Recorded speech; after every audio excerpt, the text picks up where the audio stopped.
Miami Beach. South Beach surely is bringing the heat these days. As a matter of fact, it's been under siege. It looks a little bit like a war zone. There are police vehicles in the street, thousands of people. We're being swarmed with these this young crowd that's just really trashing our city, our streets, ruining our businesses, and destroying our international reputation. Our current mayor and administration, they're following a plan, but part of this plan is really just throwing police officers at it instead of addressing the root cause of this issue, which is certain hotel operators on Miami Beach that are charging cheap rates and essentially hosting this party that is making the residents of South Beach suffer terribly. I think that the Miami Beach Commission is paralyzed in a type of groupthink situation. They're spending all of their time on national media, doing press conferences, holding meetings, when maybe they should be in the heart of this instead of talking about doing. Because if they were in South Beach, they would face the same problems that our residents who actually live there face on a daily basis. Today we have with us Miami Beach community activist Tania Dean. She's a resident of South Beach and up until recently a moderator on the Facebook page Miami Beach Community. Tania, this was your idea to organize this protest. Tell us why you decided to organize a protest on Saturday at City Hall. I put tentative feelers out on Miami Beach Community Group when I was a moderator there, and I was a little bit on fire and I wanted to go the next day. I was ready to do it on Monday, but everybody said, please wait till Saturday and let's organize it and do it properly. So that's why it was on a Saturday. It's at 3 p.m. because, you know, it's not going to take police resources away. There's not all that chaos that's going to happen at sundown. And sorry. No, go ahead. You live in South Beach. You are a hospitality worker. I know that you bartended at many venues on South Beach over the years. So this has been a very tragic year with you. I also have Miami Beach, South Beach resident David McKinney with me, who is more on the preservation side, and he is fighting for the South Shore Community Center. We're going to go back to him. But right now, I'd like to talk about this protest. Immediately, when you put up this Facebook invite for the protest, the response was overwhelming, was it not? Yeah, I mean, I'm having a little bit of an anxiety attack over it, you know, like, yes, people want to be heard. We just want to be heard. We've been stonewalled. And people are like, not people. Some people that are planted to distract are saying, well, why don't you write an email? Why don't you go to the commission meeting? I have done nothing but go to 1 million commission meetings for a year. And I've done all that and they don't answer me.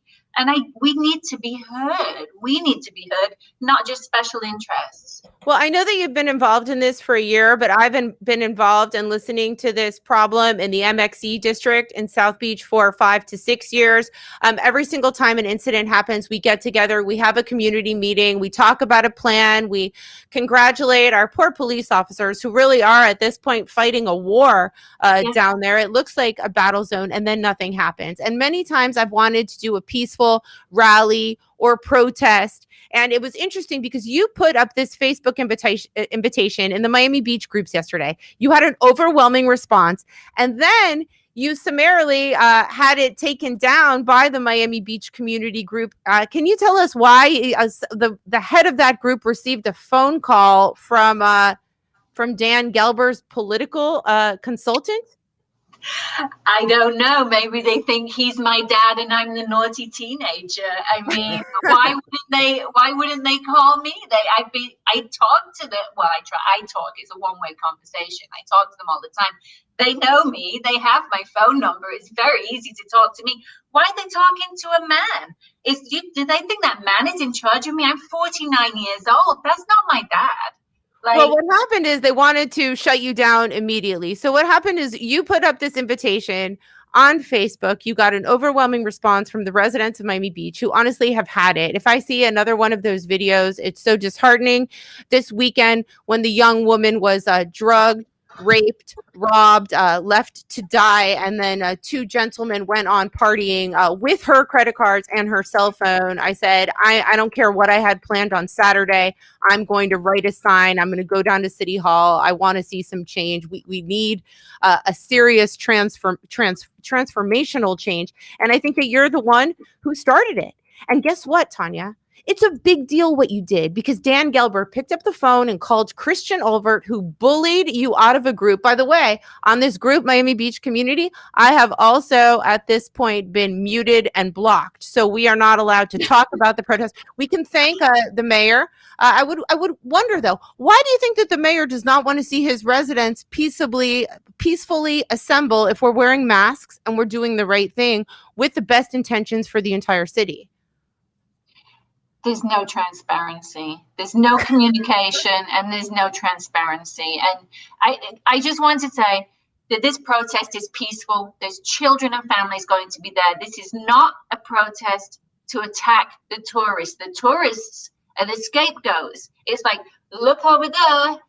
But guess what? The city manager gets paid $500,000 to come up with a plan so that everybody's safe. He has a duty of care to the residents, to the mom and pops, to the tourists, who there's a lot of tourists caught up in this, like, where's the duty of care to the police? Explain to the mayor what it's like living on South Beach right now. Where exactly do you live? In Flamingo Park? On what street?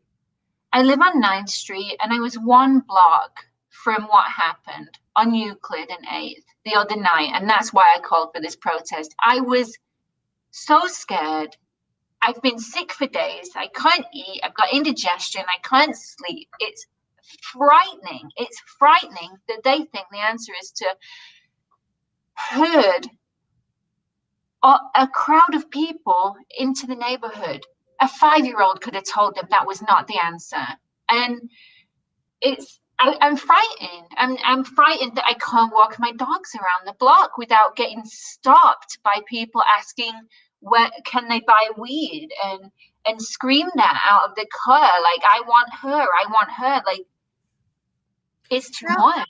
Now, here's one of the things, and David, I'm going to ask you what it's like, because I know you live in South Beach in that same neighborhood, but the knee-jerk reaction, and honestly, my first reaction too was kind of like shut down the causeways, which was a huge disaster because nobody was even checking people, and they on the causeways, they wasted 3 to 4 hours, and then nobody even checked residency or anything. So that was a huge debacle, and I doubt that they're going to be doing that again.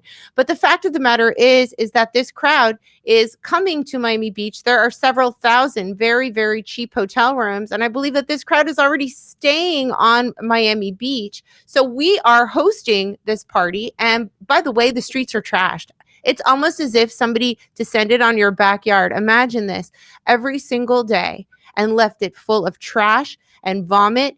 And by the way, you can't even, I spoke to some other guys on South Beach who are moving now to Belle Isle because they said, we can't even leave our house anymore to go to CVS because we're afraid that we're going to get mugged or robbed. And so this is a dire situation. And David, what is it like for you living there? Well, if you look on Facebook, I live at 10th and Meridian, you saw the same thing going on. What really bothers me is the city does not seem to consider the implications of its actions. It knew it had a critical mass of people, and so they were going to move that critical mass out of where they were for blocks. Where were they going to go? The only logical aspect was their neighborhood, Flamingo Park. And if you watched Channel 10 News yesterday, they interviewed people and they said, yes, if you move us here, we're just going to keep moving west. So basically, they took them from the entertainment area and moved them into a residential area. And that must have been about the implications. Very scary for everybody there because it was several thousand. It was a huge crowd, correct? It was mine. I live on a 9-story building, but my neighbors were afraid to be out on their balcony on Sunday night because there are shootings and just raucous or even just behavior. Everything's being But thrown. more important, throwing police at this. Can you imagine living for months at a time in a place where all you hear are police sirens all day long? Because when you drive any place in South Beach now, all you see are police lights and sirens. So you're really living in a police state, but it's ineffective. My question is, how do we get these irresponsible hotel operators who are hosting, 4 people in a 2-capacity room for $40 per night? How do we get them to upgrade their hotels and do the right thing? At this point, I think it would be much cheaper for us not to have the revenue from some of those businesses. And trust me, I have always been an advocate for South Beach being a party place, but I think that enough is enough. And our commission is it's very frightening to speak out against commercial interests. You know how corporate America is with Congress and how corporations control everything. Well, that's kind of what's happening with certain hospitality interests in Miami Beach. But I have to tell you that I don't think it's good for any hotel, the hospitality industry for all of Dade County to get the international bad press that we're currently getting. So, I would advocate and ask these commissioners to possibly have some courage to address the core situation, which is this huge stock of very cheap hotel rooms. And I'm sure that there's ways that we can regulate this. What do people talk about anybody who's complaining about this as racism? Tania, how do you feel about that statement? It's very convenient, isn't it? You've got agents of chaos on both sides that want to fan the flames so nobody's looking at the real issue.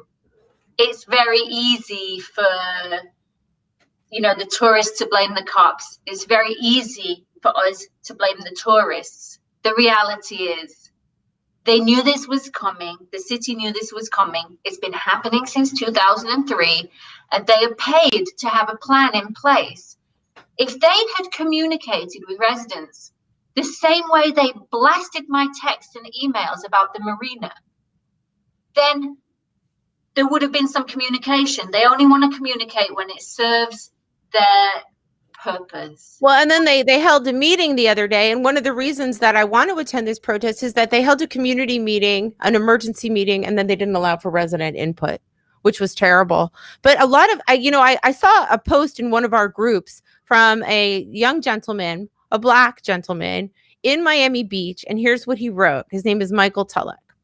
Regarding the Miami Herald article about Black leaders criticizing the curfew and efforts to curtail the madness, as a Black resident of South Beach, those who are complaining are commenting from across the bay is kind of like me telling Spolestra how to coach from behind my TV set. My message to these Black leaders is mind your own business and speak to what you know about. I am 100% unapologetically Black, but I am sick of protests and discontent based only on color of skin, not realistic facts. So I challenge all these Black leaders to next year get a room on Collins Avenue or Ocean Drive with your wives, girlfriends, and kids. Spend the weeks enjoying the ambiance, quote unquote, for a month, taking walks in the evening and eating out at fabulous restaurants. Now, if after that you feel it is still all about race, then so be it. However, if that remains your perspective, I think you're 100% clueless. Thank you, Michael. It is not a racial issue. It is a bad behavior. As a mother, I wouldn't allow my kids to party like this in my backyard. And guess what? Sometimes when my son hosts a party and they're playing beer pong, I go out there and I stop the party. So our commission really needs to, have the courage to stop the party. And I don't think they do because of certain interests that are ruining it for everyone else. So tell us about the protest on Saturday, Tania. Rally protest. It is a call to them for their duty of care and stop dismantling our communities, such as the community center on 6th Street, to stop selling off the Byron Carlisle to friends for $2 million when it's worth $15 million. It's a duty of care to the environment. Stop with the sewage in the ocean. It's a duty of care to our tourists who pay my mortgage and pay for my dog food. And they come here and it's a world famous destination, and then they're thrown in the streets, and then they get laughed at and vilified for dancing in the streets when the clubs aren't open.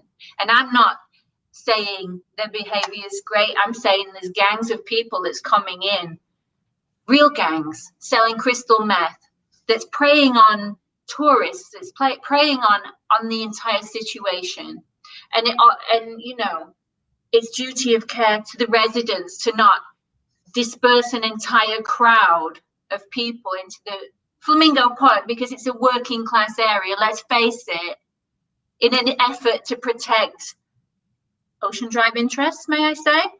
And, it's a duty of care. Stop it and start talking to us, because you're public servants. And this is just ridiculous. It's ridiculous. And I'm tired of everybody fighting with each other when they should have had a plan. They had plenty of time to have a plan. There was a meeting in October where they were supposed to discuss crime, and they deferred it till April, the April commission meeting. Can you imagine? Because it's the same conversation over and over again. We go in circles. Somebody from one of my North Beach activist group, Paula King, said to me, well, I'm not sure if I'm going to go to the rally. And I said, well, do you care about the $90 million huge parking garage that's going to be placed where you and many residents don't want it, in the center of a low scale, open air, palm tree covered parking lot? And I said, why don't you make your own sign? I know what my sign's going to say. Yes. I said, make a sign. And she said, okay, I'm going to make a sign and I'm going to come out there. And we got a permit from the city of Miami Beach. This is Tania's. I'm just helping her along a little bit with the platform. And everybody will wear masks. We don't really have any money or any organization at this point. We need a microphone. And I really would like residents who are upset, to come out, and it will just be an open mic where if you have a complaint, since the city of Miami Beach did not want to listen at their meeting, we're going to hold a protest, and we're going to voice our opinions about this. And your sign could say, "Save the South Shore Community Center." And I would hope that the Byron Carlisle people have signs saying Byron Carlisle. And my sign is going to say something probably about government and Mayor Gelber, possibly, having a fair election for once. And the fact that I'm really upset that the mayor cut us off of one of these groups yesterday using his political. Doesn't that make you mad? I'm mad, Tania. I'm pissed off. Okay.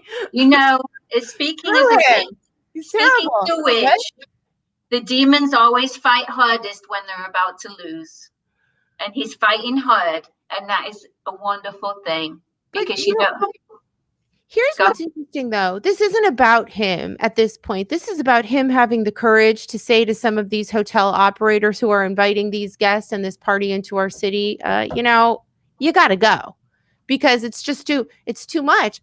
I mean, they put political pressure on. Now we can't promote it in Miami Beach community, but I'll tell you what, the Facebook group Miami Beach Residents that has 8,000 members, they are going to promote it. And guess what? Miami Beach Hub, which is Michael Grieco's group, he is not censoring us, and he is going to promote it. And this is not a super spreader event. This is an event about bringing together everybody who is so angry on social media. Well, then make your sign. Come for 15 minutes. Have your say in the microphone, and then you can leave. But this is a way to voice your opinion. So it's 3 p.m. on Saturday. Yes. And I will be there. Tania will be there. David, I'm sure you're going to be there. And you can stay on this call if you'd like, Tania. David came in today because he's fighting for the South Shore Community Center that the commission is that commission direction has been given to demolish. To demolish, yes. And it really is a piece of Miami Beach history. And I would like to talk about the work of another Mayor Gelber, Seymour Gelber, in 1991, who saw that the neighborhood was changing and that the elderly were getting more and more lonely, but there were a group of immigrants coming in with young families.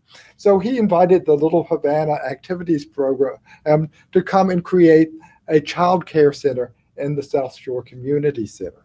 And he did not just invite them, he renovated the building, and he celebrated it as a Morris Lapidus building. So wait, so Seymour Gelber was all about community, and his son In fact, Seymour doesn't seem Gelber, to really care. Seymour Gelber, it's very interesting. He actually, they're advocated for term limits because he saw the demographics of Miami Beach changing, and he wanted to make sure that all residents were represented by the commission and by the mayor. So he actually, they're term limited himself out of a job. So he created our term limits, which in some ways are good, in some ways not so great in terms of the mayor, because then it's really the bureaucracy running, but that's a whole nother discussion. South Shore Community Center is on 6th Street in South Beach. It has a very special place in my heart, David, because I do feel that I've run in 3 elections and I've only won once. Okay. I think that was enough to make the powers that be really dislike me.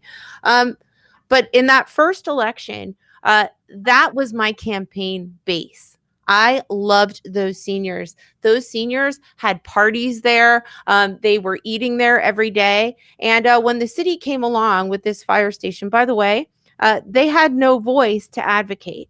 So the fire station right now is next to Flamingo Park. And by the way, that's a Morris Lapidus building. And in 2016, when I was serving on the commission, we got that item. And I said, how can we demolish and renovate the fire station where it is? Because that is a Morris Lapidus building. So technically, we decided that we were going to move it and renovate that building and put maybe a commercial interest in it, maybe a community center over there. So what happened next? First, the city officials said, let's put it in Flamingo Park, right? And Flamingo Park passed a resolution and said, hey, you're not plopping this fire station in the middle of our park. And the PAL, Police Athletic League, came out and said, you're not putting it in a park. Remember, they passed a resolution.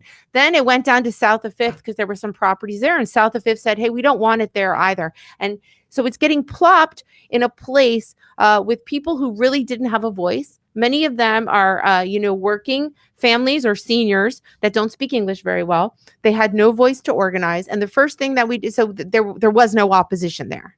And as a matter of fact, Flamingo Park was so happy to have it out of the park that they're like, sure, put it at South Shore. But nobody talked about the architecture. And I know you're an architect and a historian, architectural historian. And I know that you're on the board of Miami Design Preservation League.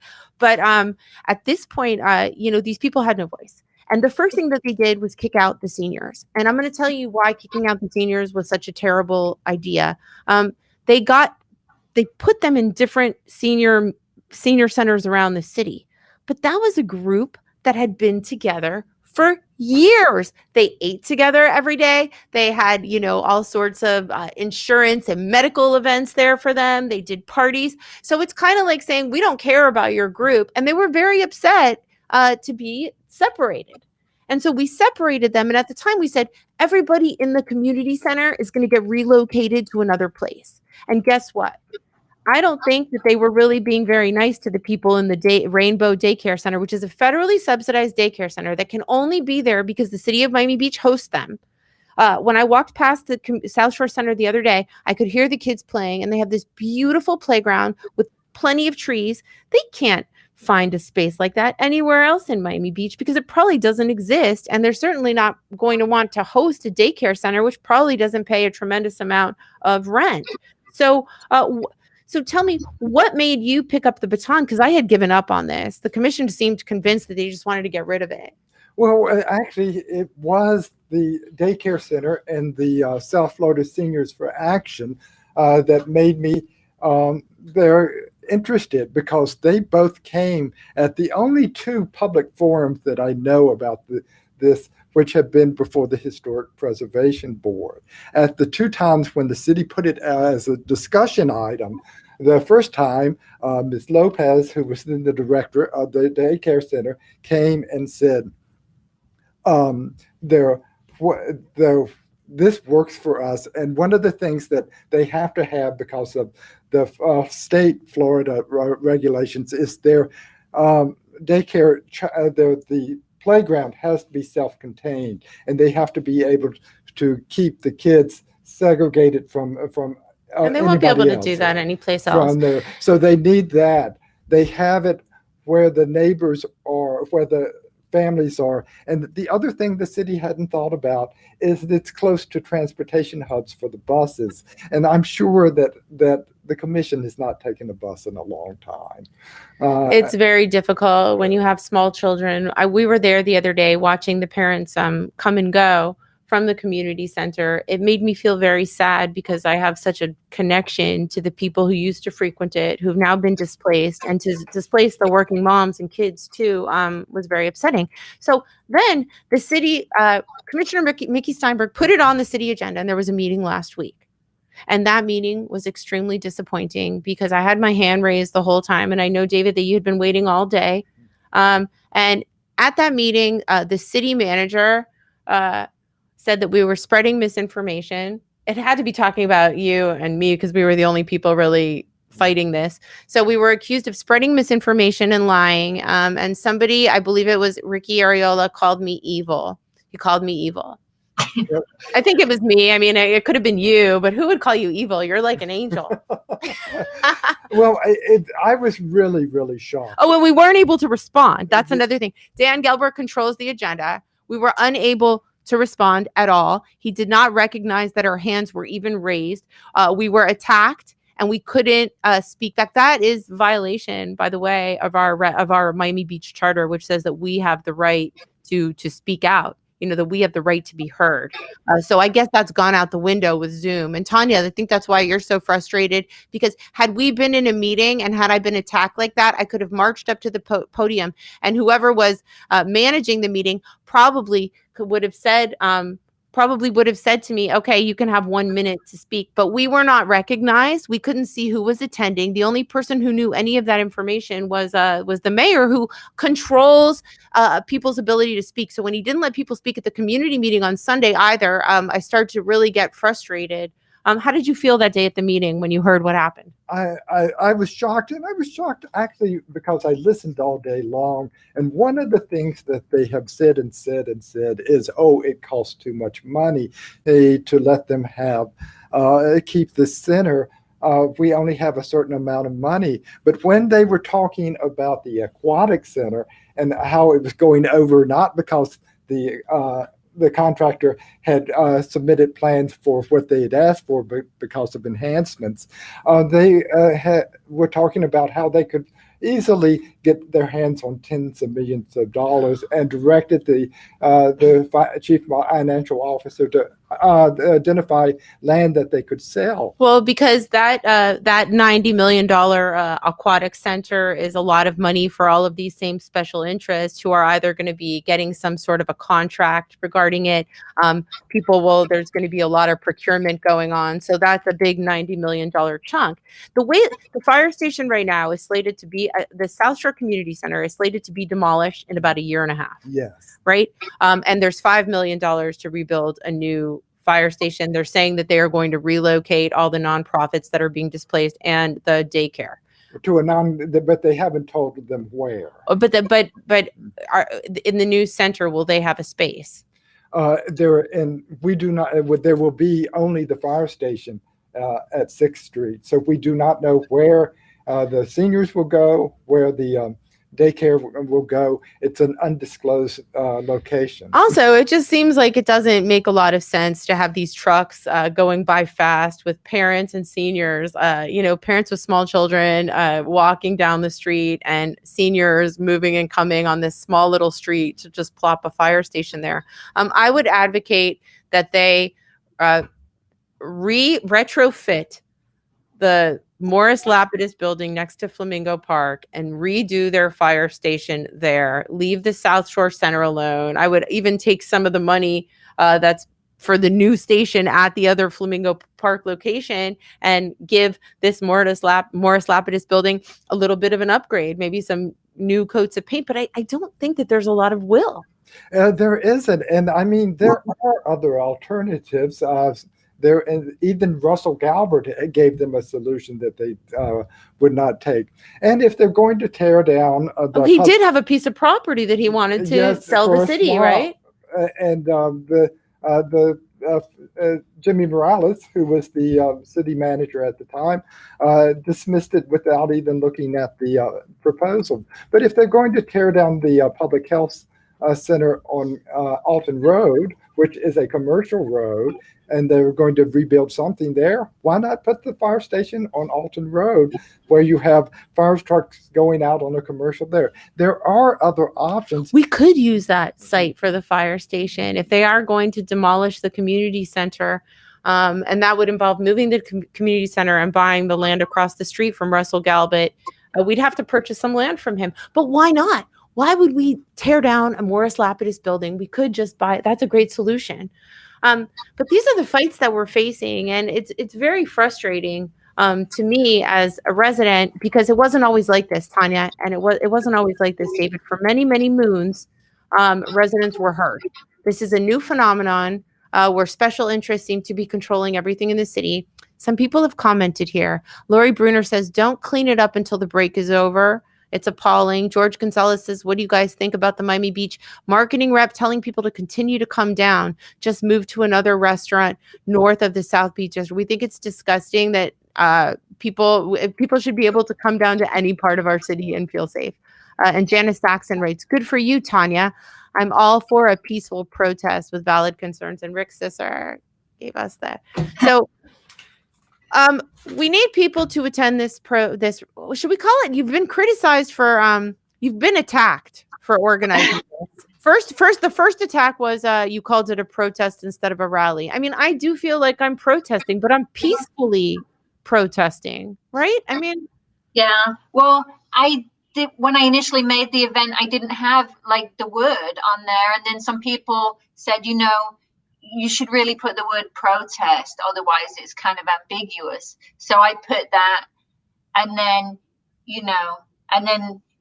is too many cooks spoil the broth at a certain point, and there's a lot of input of change it to this day because of Passover, do this, do that, do this, do that. And to be honest, it's its own animal at this point, and it's already, it's done. It's done, and it's an entity that's bigger than me now.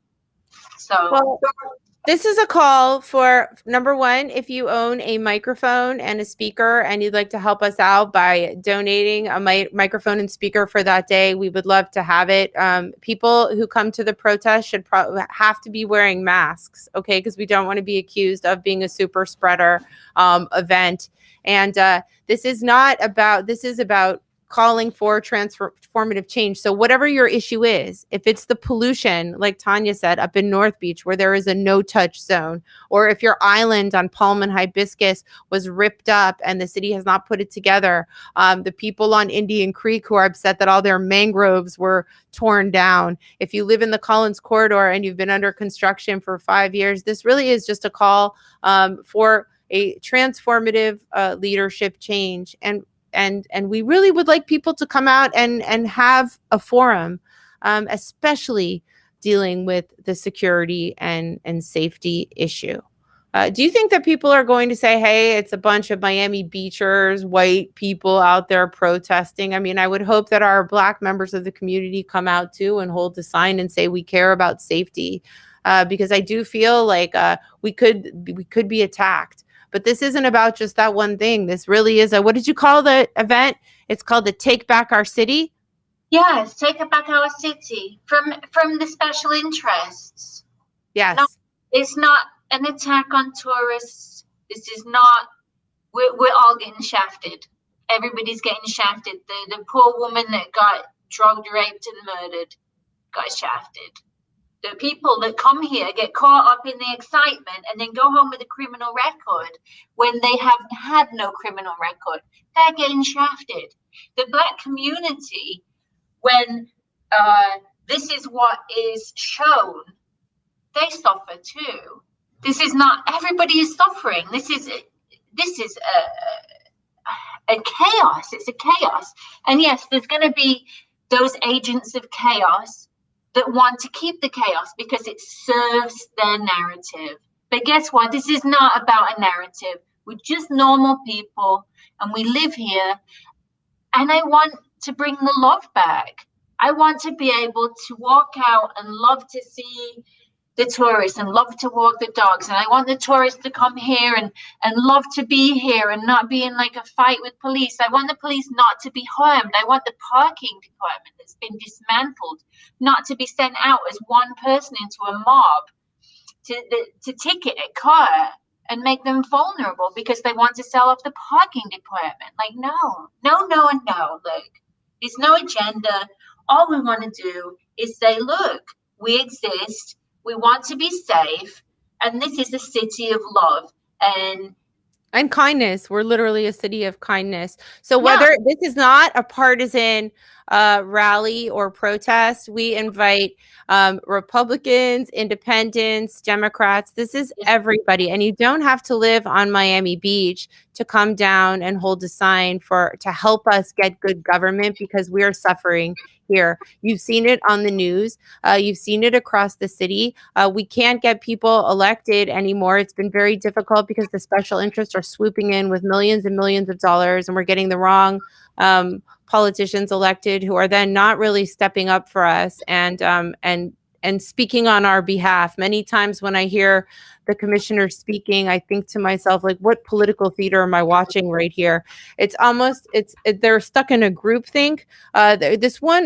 I'll finish with this. This one psychologist named Ash, he did an experiment in a large group where he had one long line and one shorter line. And they went around the room and one person didn't know. And everybody in the room said that the shorter line was the longer line. And then when they finally got to the guy who hadn't been told, because everybody else said it was the longer line, he pointed at the shorter line and also called it the longer line. What does that mean? It just means that our commission is stuck in a fearful place of groupthink, where they are acting acting politically for all political reasons instead of acknowledging that we have they've acknowledged the problem. They're just not addressing the root cause, because it's scary to go up against these really rich people who own these properties on certain places in Collins and Washington and Ocean Drive. But enough is enough, because everybody is suffering because of it. So hopefully you will attend our presentation.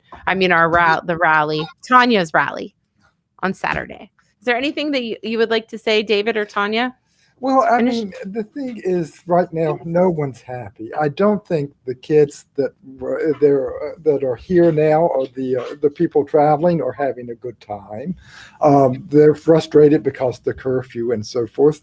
So the aspect of it is that we've got to find a way to change behavior, and it begins with the city administration. It has to be an idea that people know before they come that this is a place just to have fun, but it's not a place there to blow off steam. Those are the aspects that they're from there. And also, I think if the people that know here come also realize it's a community that many of us live here year round. And I think if they understood that what was happening on Sunday night, I'm not sure that they would have come into the neighborhood like they did, because I think they would have recognized that these were people like them who were working every day for a living. They were here on vacation, but they would have realized that the cars that were damaged probably meant people weren't able to go to work next day. Were cars damaged? Yes, on 8th and Euclid. Is the city taking care of that damage? I do not know. At this point, we really need to shut the entire thing down. I don't think it's police. I don't think it's about the causeways. I think that those 3 streets might have to suffer some economic pain while we figure out how they can become responsible operators. Because we're attracting this group, we're promoting this group, we're hosting this group, and we've had enough of our entire South Beach being trashed. We can't even go there anymore. And maybe you just need a strict mom to come in and shut down the party. So that is what Tania is planning to do. And thank you both so much for being on the show. I hope this helps, and I hope we rally some people to come out. Thank you.